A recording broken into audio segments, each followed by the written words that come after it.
40 دزد قسمت ششم. سکینه انگشتر رو گرفت و یک راست اومد به طرف باغ. دید مرد دیشبی مثل سد سکندر رو تخت نشسته. رفت سلام کرد و احوالش رو پرسید. سرخک گفت خب دختر چرا من رو توی چاه حبس کردی؟ گفت والا شوخی کردم، حالا پاشو یه خورده با هم گردش کنیم، اینجا رو درست به من نشون بده. سرخک تو دلش گفت امشب دیگه دیشب نیست، هر طوری شده گیری.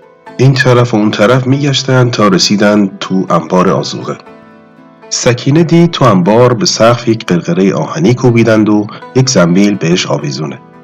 یک سر طناب رو هم به سینه کش دیوار به میخ بستند. از سرخک پرسید این چیه؟ گفت این زنبیل برای خوردنی هایی است که زیاد میاد.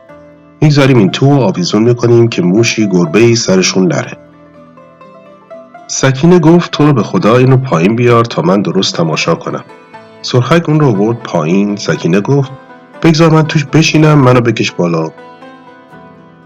سرخک گفت خیلی خوب.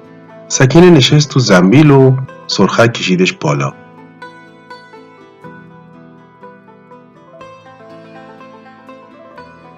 بعد آوردش پایین.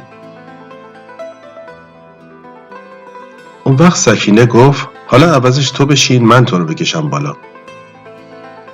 سرخک خام شد و نشست تو زنبیل و سکینه کشیدش بالا.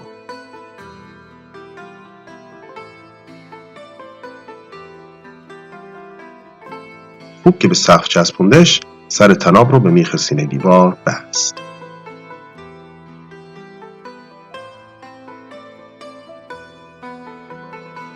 اومد تو آشپزخونه، دیگه پلو و خورشت رو برداشت و شمع رو روشن کرد و شادان و خندان رفت پهلوی دختر پادشاه و کنیزاش.